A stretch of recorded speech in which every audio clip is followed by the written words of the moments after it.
My in-laws called me a failure until my quiet side business saved their home. I endured years of humiliation from wealthy in-laws who mocked my career.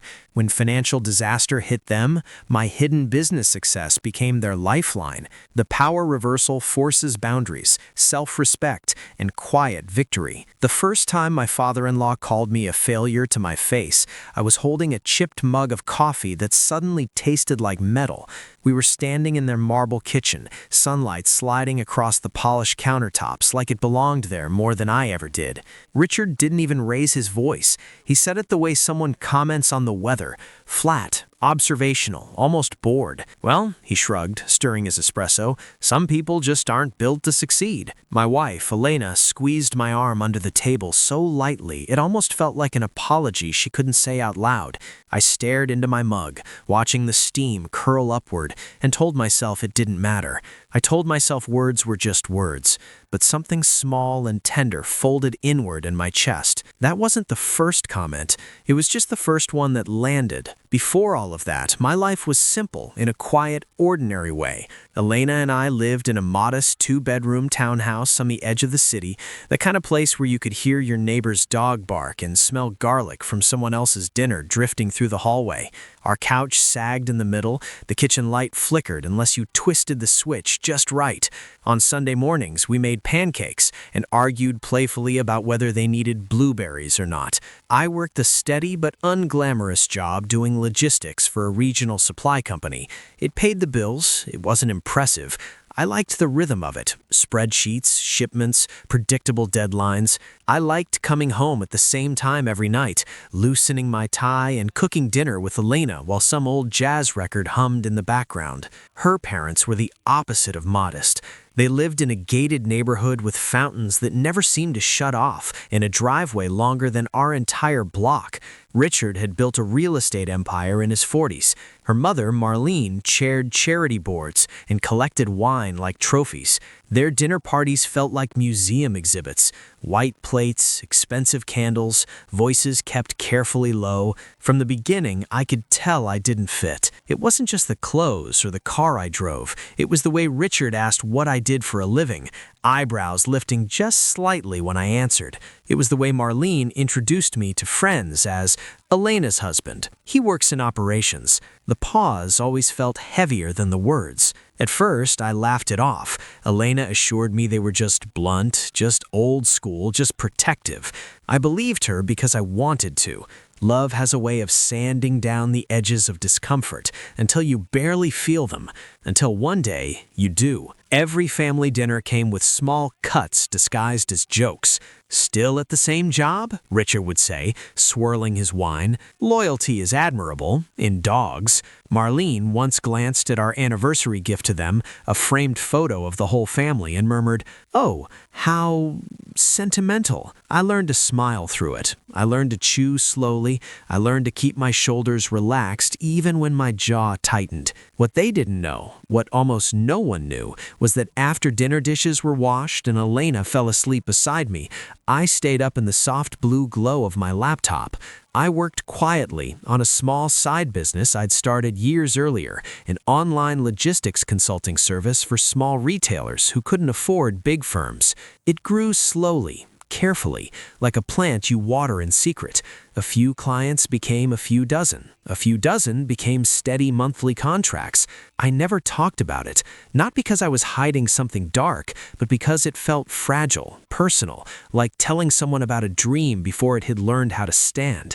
And honestly, part of me didn't want Richard's approval. I didn't want his measuring eyes anywhere near the one thing that felt truly mine. The first real crack appeared on a rainy Thursday evening. Elena came home unusually quiet. She set her keys down too carefully, hung her coat without humming like she usually did. The apartment smelled like wet pavement and leftover pasta.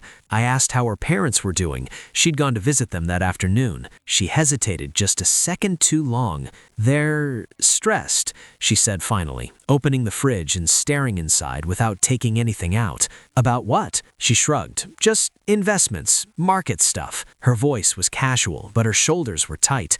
The hum of the refrigerator filled the silence between us like static. That night, when she turned away from me in bed, I stared at the ceiling fan slowly circling shadows across the room.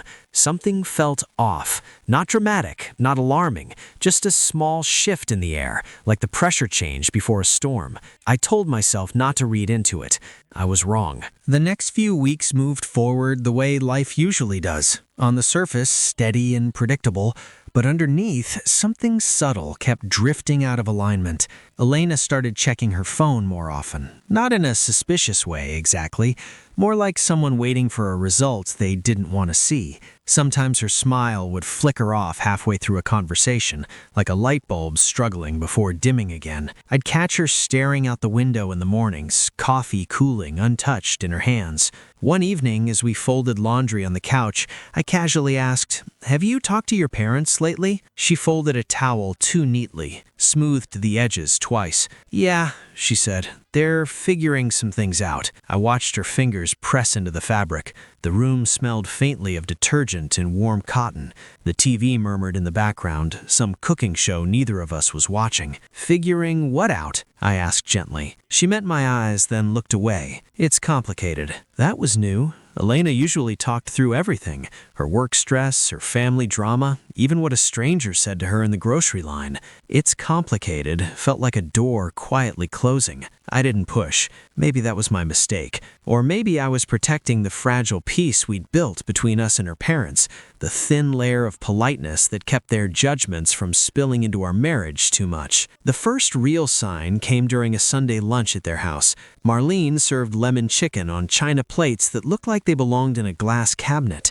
Richard barely touched his food. He kept tapping his fork against the edge of his plate, metal clicking softly, rhythmically. "So," he said suddenly, eyes on me, "how's your operations job?" I swallowed a bite. "Busy. End of quarter shipments."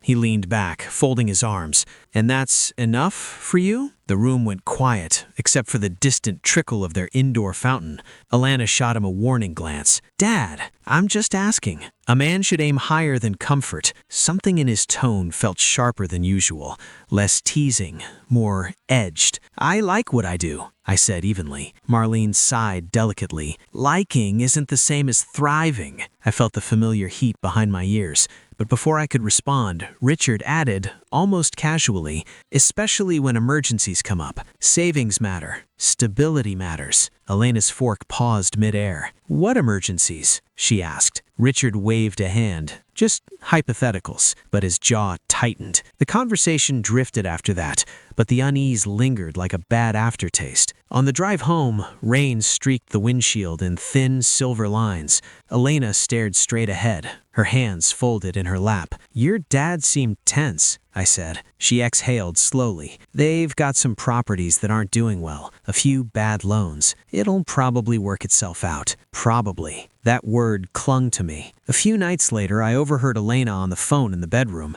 I wasn't trying to eavesdrop. I was brushing my teeth, the faucet running, but her voice carried. "I know," she whispered. "I don't know how bad it really is. Yes, I understand. No, I haven't told him yet." My chest tightened. I turned the water off too quickly, the silence suddenly loud. By the time I stepped into the bedroom, she was ending the call, slipping her phone under her pillow like a reflex. "Everything okay?" I asked. She smiled too fast. "Yeah, just my mom worrying about nothing." I wanted to believe her, but something in my gut had started quietly pacing. The truth arrived on a Tuesday afternoon in the form of a voicemail from Richard himself. His voice was strained, not angry, not mocking, tired, thin. "Listen," he said, clearing his throat. "We need to talk, all of us. Tonight. It's important." Elena listened to the message beside me, her face pale. At their house that evening, the lights felt dimmer than usual. The fountain was off, no background music, no wine poured. We sat around their long dining table, the glossy surface reflecting our anxious faces like a distorted mirror. Richard rubbed his temples. Marlene clasped her hands tightly in her lap. "We're in trouble," Richard said, Quietly, silence swallowed the room. A major development project fell through. The lender pulled out. We're over-leveraged on 3 properties. The bank wants immediate restructuring. Marlene's voice trembled. If we can't cover the bridge payments, they'll start foreclosure proceedings. Elena's hand found mine under the table. Her fingers were cold. How much time do you have? Elena asked. 3 months, Richard said. Maybe less. The word foreclosure echoed in my head like a dropped glass. I waited for the punchline, the bailout plan, the safety net. This was the man who once bragged about never owing anyone anything. The man who called people like me cautious and small. Richard finally looked at me. We may need help. The sentence felt heavier than any insult he'd ever thrown at me. My heart thudded, not with triumph, with something closer to dread, because I knew something they didn't. And the next choices I made would change every relationship in that room. The room felt suddenly too small for the truth sitting inside my chest. Richard's eyes lingered on me, not with his usual judgment, but with something unfamiliar. Calculation mixed with reluctant humility. Marlene's lips pressed into a thin line, as if holding back 1,000 unspoken fears. Elena squeezed my hand once, grounding me. How can we help? Elena asked quietly. Richard cleared his throat. We're talking to banks, of course, selling off a few assets, but liquidity is tight. We may need a private loan to stabilize the payments while we restructure. My stomach tightened. A private loan? From who? His gaze didn't leave me. You? I said before I could stop myself. The word came out flatter than I intended. He nodded slowly. I know, it's unconventional. Marlene added softly, we wouldn't ask if it weren't serious. My mind raced, not with panic about money, but with memory. His voice calling me a failure, the way he'd laughed about loyalty being for dogs, the casual dismissals that had stacked up over years like invisible bruises. I thought about my quiet nights hunched over spreadsheets, building something brick by brick, while they sipped wine under chandeliers. I thought about never mentioning it because I didn't want it measured, judged, diminished, and I thought about what it meant to be asked for help by someone who had never once respected me. I don't have that kind of money, I said carefully. Richard's jaw tightened, but he nodded. I assumed as much. But even a smaller amount could help bridge. I didn't say I don't have access to money, I interrupted, my voice surprisingly steady. I said I don't have it sitting in my personal savings. Elena turned toward me, eyes wide. What do you mean? The room went quiet in that fragile, held breath way. I swallowed. I run a small consulting business on the side. It's been doing well. Marlene blinked. How well is well? I hesitated. Numbers suddenly felt intimate, like undressing in public. 7 figures in annual revenue. The silence cracked open like ice. Elena stared at me. You never told me. I didn't want to make it a thing, I said softly. It started small. I reinvested everything. It just grew. Richard leaned back slowly, disbelief etched across his face. You're telling me you're sitting on a business making more than most of my properties? I nodded once. Marlene let out a shaky breath. Why would you hide that? I wasn't hiding. I just wasn't advertising. The air shifted. The power dynamic in the room tilted almost imperceptibly, like furniture rearranged in the dark. Richard leaned forward now, voice careful. Then perhaps this solves everything. You could loan us the amount we need. Short term. We'd repay with interest. Elena's eyes were on me, searching. How much do you need? I asked. He named a number that would have terrified me 2 years ago. Now it was manageable. Not painless, but possible. I need time to think, I said. Richard nodded, masking urgency behind forced calm. Of course. On the drive home, the car was filled with the soft hum of tires on asphalt. Elena kept glancing at me like she was seeing a new version of a familiar face. You really built all that by yourself? She asked. I smiled faintly. Mostly at night, with a lot of coffee. She shook her head in disbelief, then laughed softly. I wish you'd told me. I know. I wasn't trying to keep secrets. I just didn't want it to change how people saw me. She reached for my hand. It changes how I see you, in a good way. That night, sleep wouldn't come. I stared at the ceiling fan again, watching shadows rotate like slow thoughts. Could I help them? Yes. Should I? That question felt heavier. Money has a way of revealing the shape of relationships. If I handed over a lifeline without boundaries, would respect finally arrive? Or would it only deepen a pattern of entitlement? The next morning, I called my business attorney and my accountant. We ran scenarios, risk exposure, safeguards, loan structures. By afternoon, I had clarity, not just financially, but emotionally. That evening, we met again at Richard's house. "I can help," I said calmly once we were seated, "but not informally." Richard frowned slightly. "What do you mean?" "I'll structure this as a secured loan through my company. Proper contracts, collateral, clear repayment schedule, no verbal promises." Marlene stiffened. "That seems cold." "It's professional," I replied. "This protects everyone." Richard hesitated. Pride flickered across his face. Then necessity overtook it. "Fine, if that's what it takes. There's one more condition," I added. They both looked at me. "I won't tolerate disrespect anymore. Not toward my work, not toward my character. If we're entering a financial partnership, there has to be mutual respect." The words felt strange and powerful leaving my mouth. Not angry, not defensive, simply true. Richard studied me for a long moment. Then quietly, "Fair." The contracts were signed a week later. Funds transferred. Their mortgage payments stabilized. Foreclosure paused. But the emotional bill had only just begun coming due. Because money may solve numbers, but it doesn't erase years of quiet damage. And the real test was still ahead. The change didn't arrive like a thunderclap. It came in small, almost awkward adjustments. The way Richard cleared his throat before speaking to me. The way Marlene asked my opinion on things she used to dismiss. Respect, when it's learned late in life, often feels like a foreign language spoken carefully, syllable by syllable. At Sunday dinners, the table felt subtly rearranged, even though the chairs were in the same place. "So," Richard said one evening, cutting into his steak, "how's the consulting side growing?" Consulting side. Not operations job, not that little thing you do. Consulting side. I answered calmly, describing a new regional contract, the expansion into automation tools. He listened, actually listened. No interruptions, no smirks. Marlene even asked, "Do you think we should diversify more digitally with our leasing strategy?" It was strange being treated like a resource instead of a liability, but gratitude and pride rarely mix cleanly. A month later, during a small family gathering,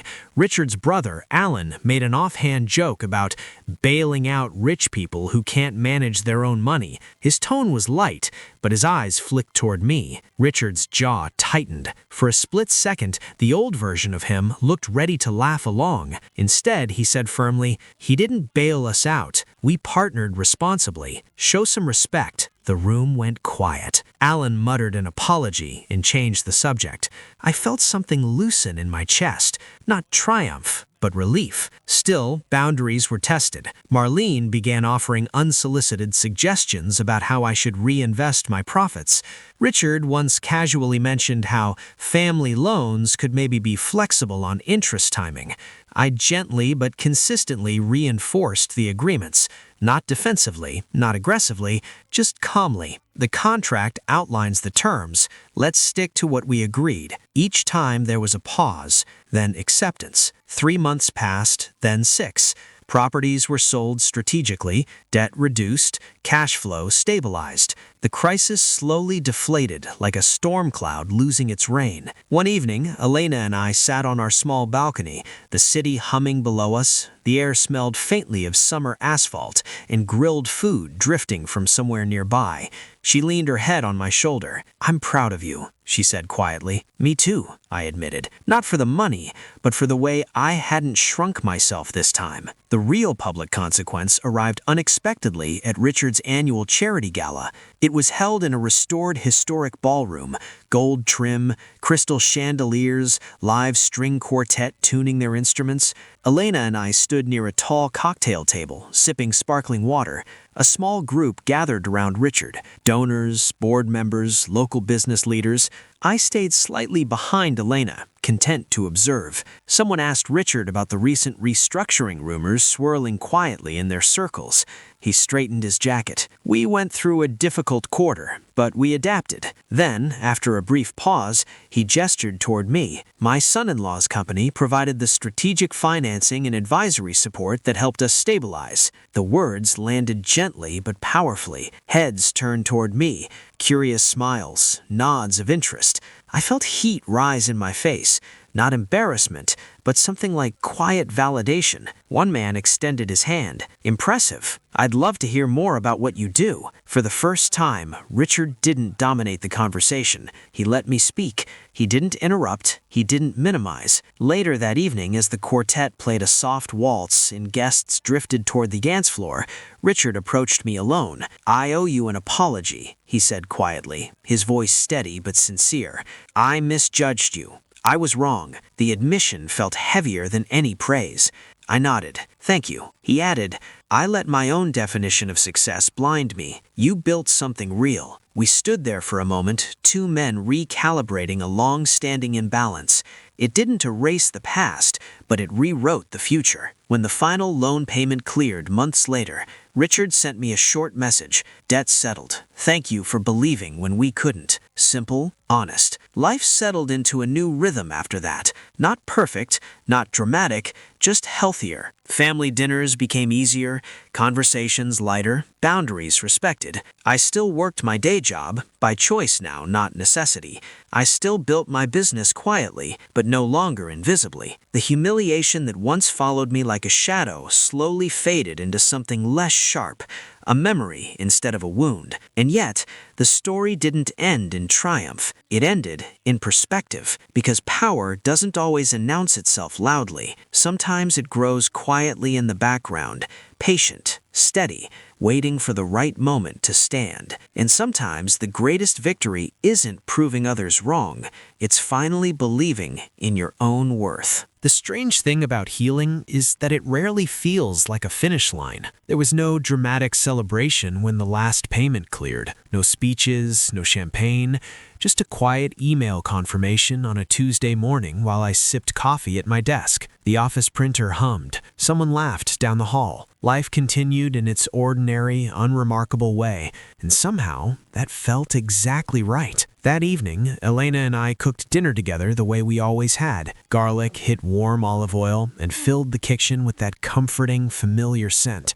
She stirred the sauce while I chopped basil, the soft, rhythmic tap of the knife grounding me. "You okay?" she asked, glancing at me. "Yeah," I said, "just thinking." We ate at our small kitchen table, knees brushing, listening to the faint hum of traffic through the open window, the same chipped mugs, the same flickering light. Nothing outwardly had changed, and yet everything inside felt steadier. Later, I stepped onto the balcony alone. The city lights shimmered like scattered constellations below. Somewhere a siren wailed and faded into the distance. I rested my elbows on the railing and let the cool night air settle against my skin. I thought about the years I spent shrinking myself in other people's rooms, about how easy it is to confuse quiet with weakness, how often we let other people's definitions shape the way we see our own value. I realized that my side business had never really been about money.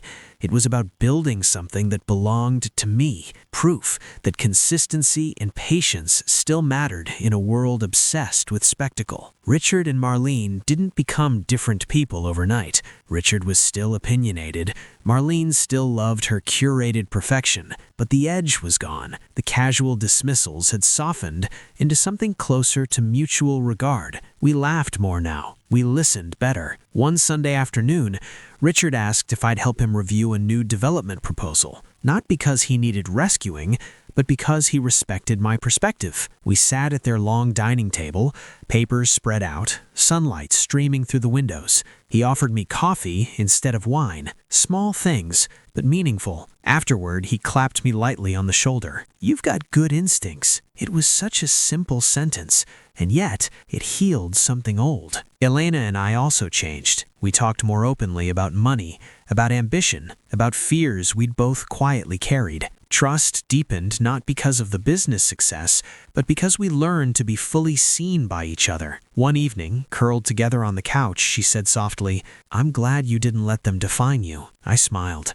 I almost did. Life didn't suddenly become perfect. Deadlines still stressed me out, clients still canceled unexpectedly, family dynamics still required patience, but the internal weight, the constant quiet proving was gone. I had learned that dignity doesn't come from out-earning someone else's expectations. It comes from knowing your own worth, even when no one is clapping. Sometimes I think about that moment in Richard's marble kitchen years ago, the chipped mug, the metallic taste in my mouth, the sentence that lingered like a bruise. If I could step back into that moment now, I wouldn't argue, I wouldn't defend. I'd simply stand a little taller and trust the slow, invisible work I was already doing. Because success doesn't always arrive with applause. Sometimes it arrives quietly, steady, patient, undeniable. And sometimes the greatest reversal isn't external power shifting hands. It's the moment you finally stop needing anyone else's permission to feel enough. If you've ever been underestimated, if you've ever been quietly building something while the world looked the other way, know this: your story doesn't need to be loud to be meaningful. Would you have helped them if you were in my place? Or would you have walked away? Let me know what you think in the comments. And if stories like this resonate with you, consider subscribing or supporting the channel so more real, human stories can continue to be told.